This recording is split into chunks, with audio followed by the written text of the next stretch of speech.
My name is Alice Heinzler, and the reason I want to do this is because in the future I'm looking into coaching, and I want to invest my senior project time in something that I'll be using during the future. Here's a quote from Coach K, and it talks about relationships. A common mistake among those who work in sports is spending a disproportionate amount of time on X's and O's as compared to time spent on learning about people. I think sometimes, from my past experience, I think coaches really look into relationships, and when you build those relationships with your players, it creates success on and off the court. And I think those lessons that you teach to your kids will go on through life. My 3 main points are communication, role model, and patience. And I did this chart, and this just talks about kind of executing. It's like your foundation, your performance, and your execution mode. My first point is communication. Okay. It's important to keep the topic simple when you communicate with your players because they're going to be younger than you most of the time. Another thing is positive body gesture, and this is something that kind of, it's not words, it's more your actions, and a lot of people look at that, and not just positive body language, as in your gestures and your movement, like how you, like during a game, how your eye contact and hand gestures go seen among like crowds and stuff. It's important that you be able to convey ideas and instructions, so giving instructions, try to keep the topic simple like I said earlier. My second point is being a role model, and this is really important when you're in a community like Republic. Let's say, example, everyone knows who the head basketball coach is, and it's important that you don't do anything that would lose respect from your players or adults or anybody in the community. Behave and act appropriate, be responsible, keep professional. Coaches are always being looked at by the public eye. My third point is patience. I think this is a big one as an athlete playing basketball since 2nd grade. It's important when your coaches have patience because it makes you as an individual feel more comfortable asking questions and just being more active in practices. Your players are going to make mistakes, and it's important that you just accept the fact. It doesn't mean that you don't discipline for them, but you just try to remain relaxed and positive. It's a learning process for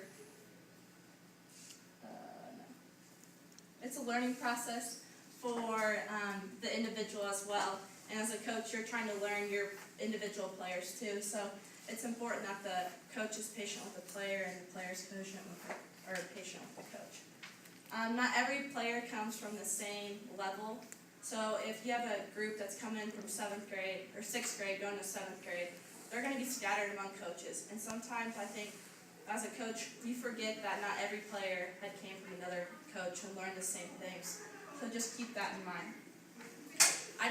My product was, I put together a girls' basketball camp, ages 6th through 8th graders on April 8th and 9th. And this was awesome for me because a lot of these girls that had been coming to my games and everything were there at that camp. So it gave me as an individual time to kind of give back to the community. There was 22 girls that showed up.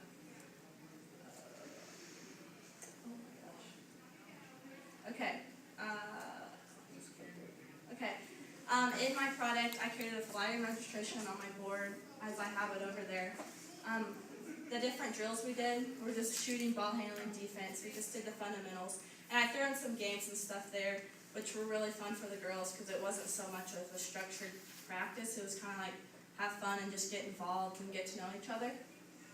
My connection that I showed between my research and my product is if I got to work with those girls a couple weeks more, I think eventually you help your players develop mentally, physically, and emotionally. And I have coaches in here, and I think that through all the years that it's all about mental toughness. So as a coach, you have to build that within your players.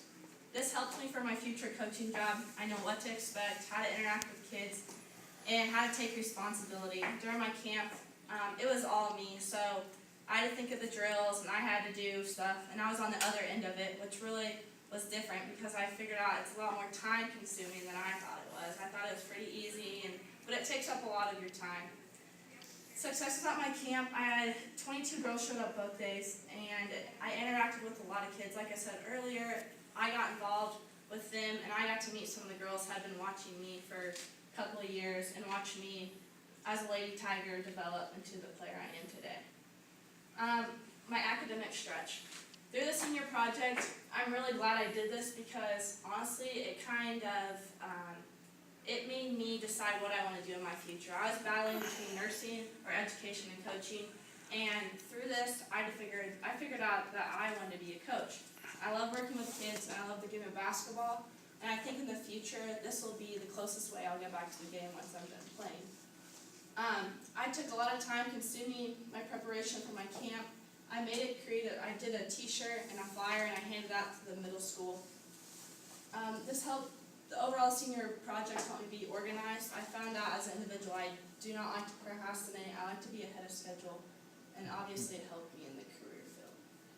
My conclusion, it realized me how much I wanted to coach, and as a player, I think that 3 main roles as a coach, you need to have communication, role model, and patience. And through my research, through Roles and Responsibility article, I found out those 3 were the top 3 that I was researching that I found the most common within coaches. Overall, when I go back to the quote I said at first about relationships, I think these are 2 other good quotes to end on. All kids need is a little help, a little hope, but all above somebody who believes in them. Sometimes kids just need a little extra boost, and you don't always know if they're getting that at home. So as a coach, you got to keep positive because they're very impressionable at a young age, or whatever age you're coaching, because you're authority and that's someone they look up to. Good coaching may be defined as a development of character, personality, and habits of a player, plus the teaching of fundamental games. So everything you do as a coach is really, players look up to you a lot, and you can build their character through the game of basketball, and you can teach them things that they're going to learn in their future. That's all I have. What questions do you guys have for me?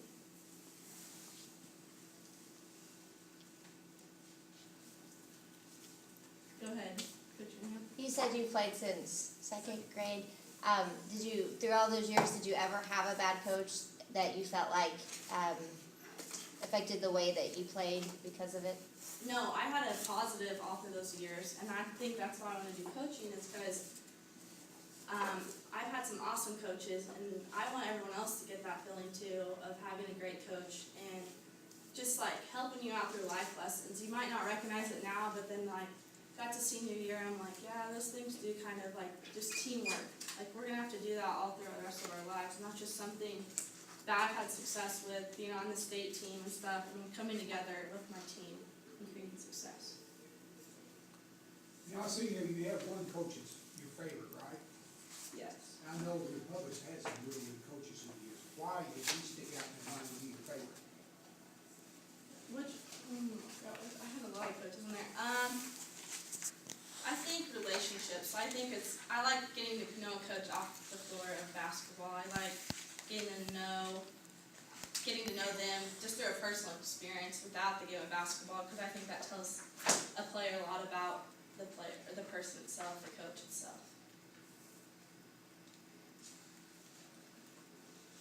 Well, I personally have enjoyed watching you play a lot of those years, and I don't really have a question. I just want to say that I'm very proud to know you, and glad that you're in the circle of friends that my daughter is in, and I'm just very proud I'm excited to see what's ahead of you.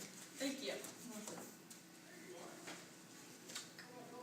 Were you surprised about how much time it took from the beginning to the end of this? And Yes, I didn't know coaching was like so time consuming. Honestly, like that's just something that kind of hit me. Like our coaches put up a lot of hours. They're here after school. They're watching film. Like every coach puts in a lot of hours, and that's how much they care about their girls or whoever they're coaching. And that's just with my personal experience. I don't know. Not every athlete's gonna have the same experiences that I have in my past. So, but I have yes. one question. When you're coaching in high school and stuff, do you have to teach another class or another curriculum there, or can you just coach? I'm pretty sure you have to be teaching. So what would you be teaching? PE teacher. Good answer, okay. That's my goal, but want to coach like college or anything, or would you just want to stay high school level or younger? When I'm younger, like I get out of high school, I'd like to coach collegiate and just, but it all just depends where my life's at that point, because it's a lot of travel time, so I don't know what the next couple of years are gonna bring. Yeah, Have you ever been a referee before? no, Do you have any aspirations to do that at all, or what, how does that, I mean, is there any crossover with coaching, or? no, I mean, you get to be around the game, and I guess you get to know more calls and stuff. I mean, yeah, it makes, it's something I probably should get into, it's good money, I mean, easy money, but it's not something I want to do. Yeah, you get some grief though. Any more? You mentioned mental toughness. How important do you think that is in the relationships with coaches and athletes? I think that's something as you have different coaches that build that. Not every coach is gonna build that, but knowing how to in a coach, which is just relationships, I think that's a big one. And you're one of those coaches that did that. So, yeah, I think it's very important. Alice, no teams go without adversity. How do you think you'll handle adversity on a team? That's exactly right. Adversity is a lot of it. If you have all the same girls, then you're probably not going to be successful. I think adversity, as a personal experience, I don't know how, as a coach, I'm going to go about that, because I haven't been in that position yet. But it's something that you just got to realize that's, I guess, going to be successful, and you just got to keep those girls, just keep the relationships or the connections they have with each other.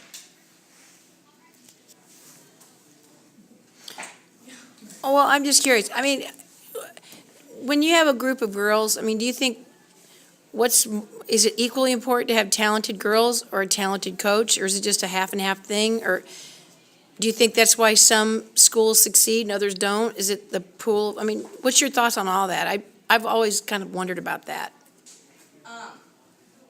I think for the group of girls, if you're talking about the players, I think if you're gonna work hard, you're gonna get something good out of it.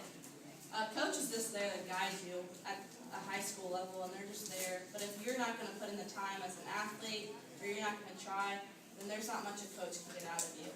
They're just, if you're gonna work hard and stuff, then they're gonna be there every time. But it's not really their responsibility as you get on a higher level of the game to try to get you to work hard every practice. That just comes within yourself.